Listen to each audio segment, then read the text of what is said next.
Well, hello, folks. It's Friday, the 12th of September. Cheers. I'm up early at 6 o'clock in the morning. Cheers. Got a little bit on my mind.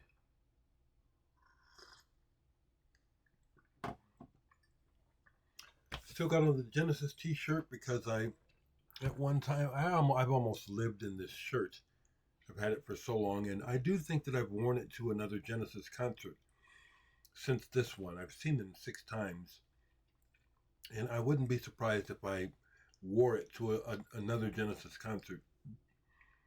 Love the band. So, a few things to talk about. I'll start with music. So, it was brought to my, thank you, Craig R., for bringing to my attention that another channel recently shouted me out. Like I said, I don't dedicatedly watch VC videos regularly. I'll see some, and like I said, I just got done watching Michael P. Dawson. He is a regular. He's so comprehensive. It's like a class. When he decides to give you information, he's very complete. So I learn things.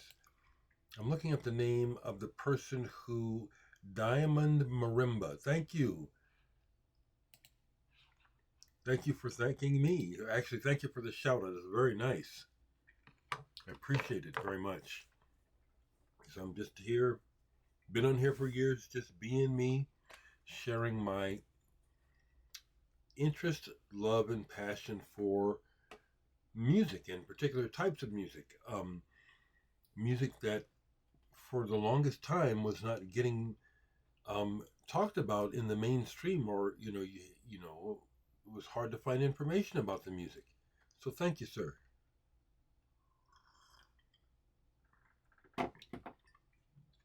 So apparently the cat is out of the bag, so I'm just going to go ahead and talk about it. I wake up this morning and I'm to messages on my phone. People trying to find out when does RAF play tomorrow night, Saturday night at the Punk Rock Barbecue. So the deal is the Punk Rock Barbecue. I don't know which one this is. I don't know how many they've had. RAF has played at the Punk Rock Barbecues. I know last year, if not before, not last year, but the last one that I remember, because my time, I think Kelly's been gone for 2 years now. Where does the time go? Anyway, the Punk Rock Barbecue is kind of a big deal. It's going to start at 4 in the afternoon. There's going to be 10 bands, and it's not announced, but it's been rumored, and the rumor is true. Tim Cox, the drummer, original drummer for RAF, came in town specifically for the Punk Rock Barbecue, and RAF, the nucleus of the band, which is me, Paul, and Tim, plus Dan, who joined the band along with Kelly, we're going to play, and this is the last time. Now, unlike a lot of other bands, this is very likely. This really is the last time for the band to play, um, and so I'm letting people know who want to see us. We're only going to play a couple songs. Um, Jimmy Scaffa is going to let us jump up before they play. They're the headliner of the whole shamil tomorrow at the waiting room.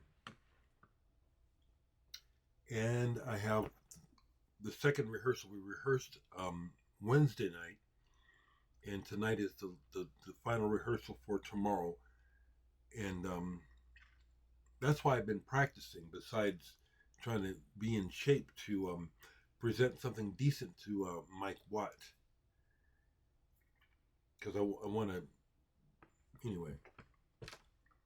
So RAF really are fucked is what that stands for, not Ready, Aim, Fire or Royal Air Force. We will be playing for all intents and purposes, really. And when I look at the near future and just look at things, this is it. This is the last time we're going to play this music for you guys. So if you're in Omaha and this is of interest to you, now you know. Tomorrow night at the Punk Rock Barbecue, we'll be playing second to last. Okay, I'm just letting the cat out of the bag. I won't say his name, but when I got a message from a certain person this morning asking about it, I said, "Oh, it's the people know, so there's no point in acting coy about it. People know RAF is because this person is like, oh wow, you want to know? Okay, that's significant. So that's my local music news, and how do I feel about it? Totally bittersweet. You know, getting together with the band, rehearsing, talking about what to do with the rest of the records that we made, because we made too many, and I knew we were going to make too many, but that's what the band wanted. I knew that we were going to make too many records, and we did. So in discussing what to do with the remainder of the records, I had to look up my tally sheet, because I've been the main one selling, and it's been 2 years, 2023. Some things just always seem like they happened yesterday to me, you know. So anyway, that's what's going on there. And I do have a lot of conflicting feelings going on. Good and sad, not bad. Good and sad, okay? Cheers, people.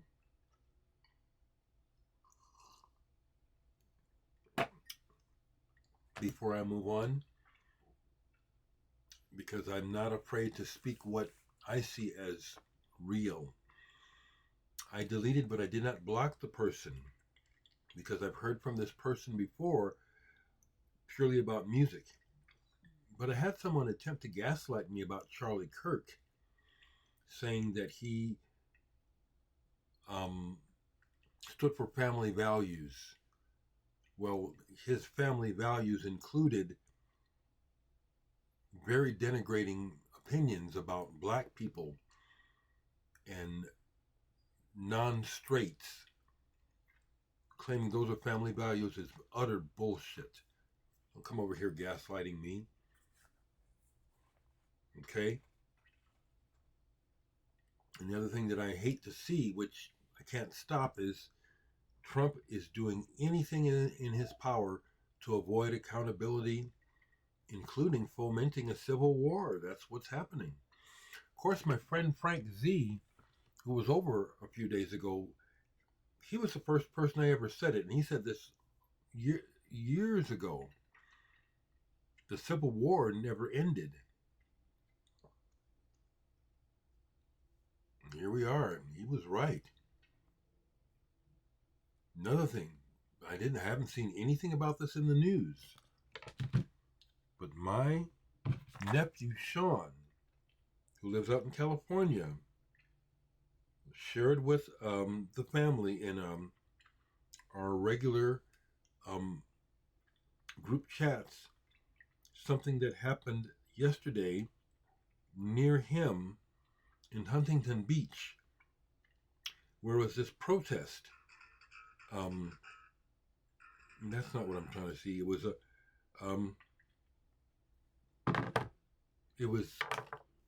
the ultra-right crazed white people protesting, and it's all fomented by Trump. Trump is blaming Democrats. I'm not a Democrat, but without any evidence, blaming the shooting on Democrats, when chances are it was more likely an inside job. Take one for daddy. Who knows? It's that sick though. It's that twisted. This thirst for power. It's very disconcerting. It sucks. So thank God for music. Thank God for music. Nice to hear from you, Richard. I mean, if you still want to ask Stephen Wilson if he'll appear on my channel at some time in the future, I'd be more than happy for it. It'd be great. Thank you. So,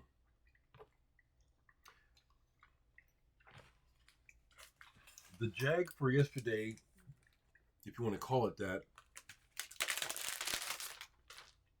a friend, a girlfriend really, years ago turned me onto the idea of playing this at the 1st of September. David Sylvian's Secrets of the Beehive. What a gorgeous cover. Is that 23 envelope? If it's not, it's that aesthetic. Probably is. Ryuichi Sakamoto is all over this album, but it starts off with a very short track called September that sets the mood for this whole album. And I applaud David Sylvian. He just kept pushing his aesthetic musically. Beauty, grace, maturity, deep perspective, all those aspects are in the way that he writes, records, and he does his music. The other thing that happened yesterday is I love his voice, and not really realizing it, I started singing along with him. I love this voice, but I like to sing. I don't focus on vocals for buying music. It's the music first. But I love singing. And while singing with the record, I felt the healing. The vibrations and the act of singing can be very cleansing, very invigorating. All kinds of positive things can happen as a result of singing. And so I found myself, I sang with almost all these songs. Beautiful melodies. And the words. Some of the words and the images, waterfront on here. Let the happiness in. Orpheus. Amazing album. So after that, I had to go back. I had to have some more Sylvian. I could have gone forward, but I thought to myself, it's been a long time since I've listened to Gone to Earth with any depth, really spending time with it. Played 3 of the 4 sides of this. This is gorgeous. Robert Fripp and everyone he employs to great length. But you can also hear where David Sylvian was still discovering his sound here. There's some things on here that are a bit murky. Possibly that was the intent, but I don't think so. I think it was him trying something and the sound didn't completely gel. Mostly it does. This album is absolutely gorgeous. Absolutely gorgeous. Once again, I just love what he was shooting for with the art, the sound of the music, the words. Silver Moon. It's like he tries to tell you in words, I want to build you a world. I want to make things okay. I want to spread beauty. And it's all throughout the music, too. Just wonderful. David Sylvian. Freaking fantastic.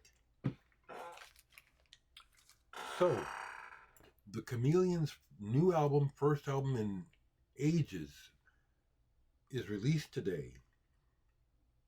Arctic Moon. I don't know if it's been ordered and if it will be here in Omaha today.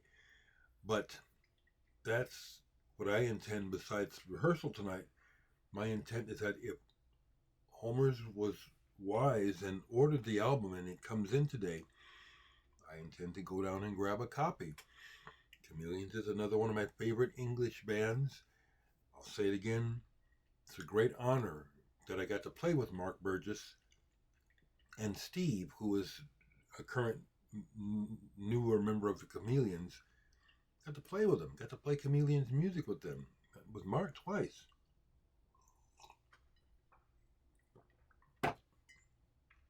That's a big event in my life. Big. Played some more records. I'll show them, okay?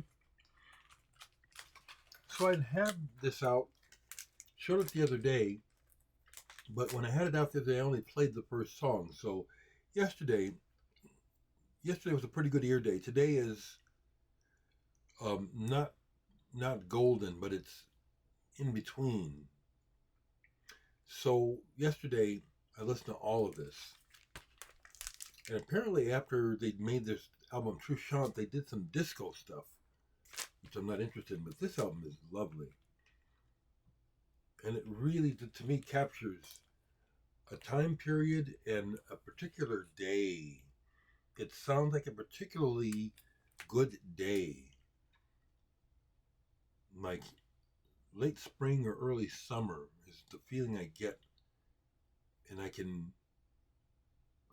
hear in the music sunlight coming through the leaves and the trees as I'm walking down a lovely sidewalk on just a lovely day. I love what music does for me. Music does for me. I'm always watching stuff. So I just watched the Les Claypool, Rick Beato interview. Good interview. I've tried to meet Les Claypool because Primus have done a tribute to Buck Naked and the Bare Bottom Boys, who were from Omaha, and Buck Naked was a good friend of mine going all the way back into high school. And I wanted to make that connection with Les, but I wasn't able to. The second time I saw them, first time I saw them was on the Zoo TV tour, which was pretty awesome to see him on that big stage. But David Gilmour is, like you do these days, doing the rounds, talking to people about his latest record, which I listened to again as a result of watching. And it's like, this is just, I appreciate David Gilmour, but this album isn't for me. But I did pull this because there's a recent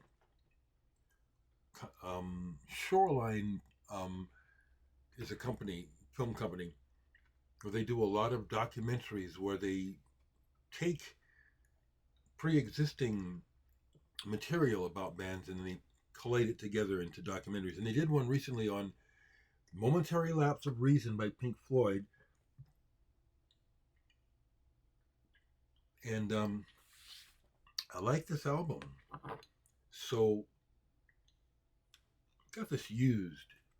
And the reason why I'm saying it's used because inside of here I noticed, I don't always notice stuff like this, but inside of my copy is guaranteed ticket application.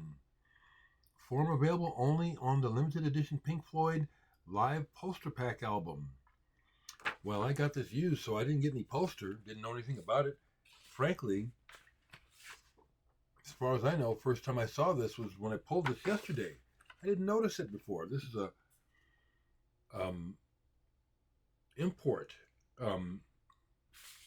Not German, I think it's a Netherlands pressing. Anyway, in particular on this album, the songs that I like are One Slip. It's a good song. And then the way it's followed up afterwards with On the Turning Away. And I saw Pink Floyd on the Division Bell tour. If I remember correctly, they did some of this as well. Unlike the final cut, which I have never enjoyed, I like this one. And the Division Bell, because I experienced it live, it made a deep impression on me. Although overall, I don't like to listen to that album. It's kind of a downer. What else? I've shown this in the past. Don't know anything about it. It's a 12-inch single that I just happened upon cheaply. Turned out to have a track on here that really is a favorite. Sidewinder. Resolution. It's like an EP. It's not a full album. It's like 5 tracks. But on side 2 is a track called Open Source. Wait, let me make sure. It's killer. It's a killer groove. Band plays. They sound like they've been playing for a long time. And on this one, I like the vocal. Is it a new direction? No, it's the first track. The Adventure. Is this a new direction for you? 2 steps forward, 3 steps back. That's the whole lyric. But the groove is kick. And I know about grooves. This has got a fat-ass groove. Sidewinder. Had to play it twice. That's how you know something's good. It's like when it's over, it's like, shit, let me hear that again. I love music. It's a lifesaver. These are sad times. It's so sad what's going on in this country because of madness.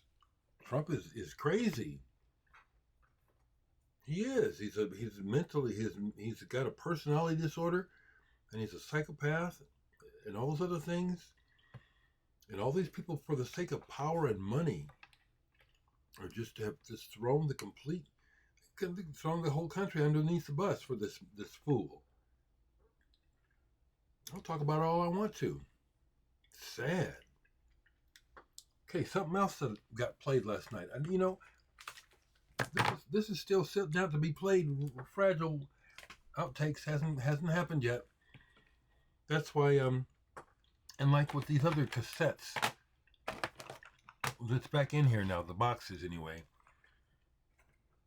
I just, you know, I listen to things when I really want to. But the other day, I went ahead and played this recent release by BB Jr., Bob Bucko Jr. It's a cassette-only release, The Antique Heartbeat. Really neat packaging, but I listened to the first side of this. This is really good. It's the sort of thing where it sounds like Bucko is playing everything, including horns, and you just have to let it unfold. If you just listen, next thing you know, it's like, wow, where are we? Whoa, this is good. But I have 2 more cassettes from Brian Day that I haven't really penetrated yet. And that's a good word, because a lot of the stuff that Brian puts out, it's exactly what the artist is doing. And it's not always immediately understandable what people are doing. And I think that's very brave of Brian to put his money where his mouth is and release this art by people. Total uncommercial concern. I think that's brave and to be commended and supported. So the other thing that got played, 2 sides of it, because this album still for the most part holds up. Future Sound of London. Really doesn't sound like the future anymore, but they have the way they record and layer sounds is similar to the Orb, so it has this big sort of presence when it's playing. Life forms. I love this artwork too. I love this cover. And their videos. I wish that someone would find their videos and upload HD versions of them where you see these graphics love these graphics, and they really fit like audio landscapes.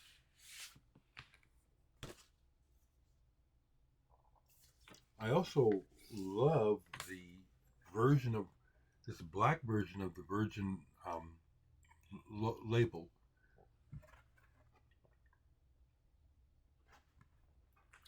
Really, really like this sort of thing. Future Sound of London. I have more of their records. This is my favorite, though. Anything else? I think that's it. Oh, no, one more. One more? I'll keep talking till I'm done.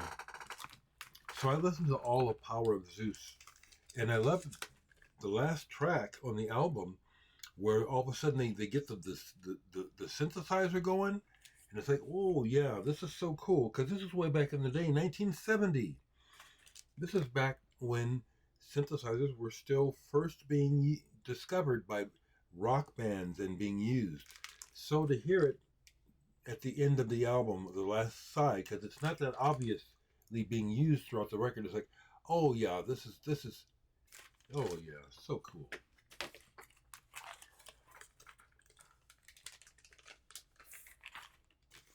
Bass player Eddie Gomez put out this album, Discovery. Is this an 80s? Yep. It's got an 80s production sound, which dates it, but that's the only, in my opinion, drawback. Eddie Gomez, rest in peace, has played with everyone, consummate jazz bassist. But on here, he does that. He goes from fusion to swinging, killer jazz. And he's got Michael Brecker on here, Steve Gadd, Masahiko Sato. So he plays with the cats. I like the way this starts, because it's like the first thing is like, it's called Me Too, and it's a fusion sound. It's an interesting atonal kind of head on it. Doesn't sound like anybody else, but you can hear that it's like he's in, okay, it's Eddie's turn. Let me show you what I got. And it's a good head. It's good. It's interesting. But the playing on here as well is just rock solid. Excellent. I found this. This was a promo, so I found it used, and I think this is like El Bicho Feo says. This is cheap heat. You can probably find this for nothing. Killer. As it's. I'll say that, yes. I'll call it killer. A couple more. Well, it was neat to hear from a viewer who's friends with Oren Ambarchi. Yeah, let him know. I listened to the other side of this yesterday. Damn straight, this is killer. And yes, he is on this record, because he does all kinds of things. On this record, he's doing the quote-unquote krautrock thing, where you get a steady rhythm going, but a propulsive one. Not lazy. It's like it keeps going, doesn't change much, but you love it. I love it. This is really good. Sagittarian Domain by Oren Ambarchi. Yeah, say hi to Oren for me. I have a few other things by him, but I'm not completely up on his discography. I think he's done a lot of things, but everything I've heard I like. Here's an old album that I found, 1977. It's one of those old private press synthesizer geek albums. Geodesium. This is more good than cheesy. This is really rather good. You know, the back cover is kind of he doesn't, it's descriptive, okay? The only instrument heard on this album is the EMS Synthi AKS synthesizer. and mellotron, plus some Latin percussion. And overall, this is really pretty good. Loch Ness Monster Productions, Geodesium. Let me see. I think it has kind of a, yeah, it's like small label. I enjoyed this. Didn't listen to all of it, but it's like I still enjoy stuff like this, and I really enjoy still discovering and hearing obscure records from the past.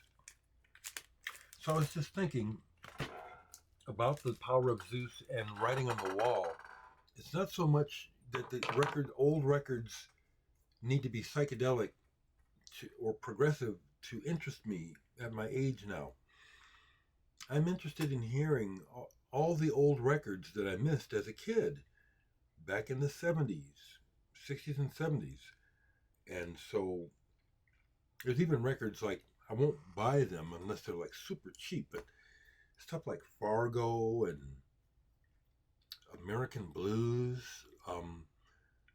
the band that predates ZZ Top. I'm interested in hearing those records, just because. So, I want to thank people again for your purchases and your interest in my music. I'm going to go ahead and this time finish out. Come on, where's the stuff? I'll finish out this video with a bit of music. And like I said, sometimes I can't even remember my own stuff. Here's one. Let's see what this is. I think this is a quiet one. T is the name of it. Yeah, there we go.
Conceiving of this music,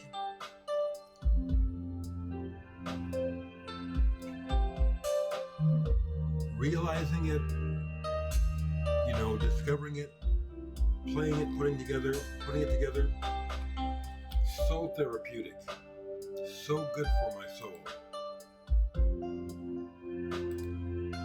I do this music right here in this room, with that little keyboard right there in my computer.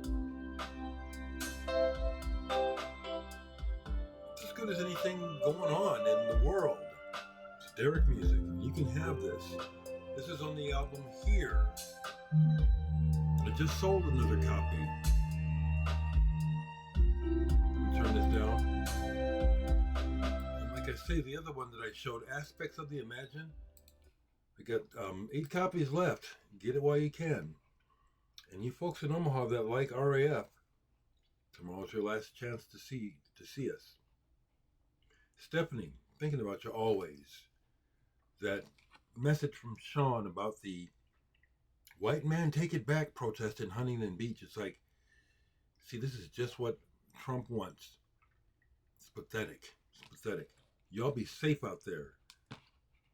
And I'll say it again, don't come over here trying to gaslight me in this mad, mad world. I see what's going on. I sure do. Take care, y'all.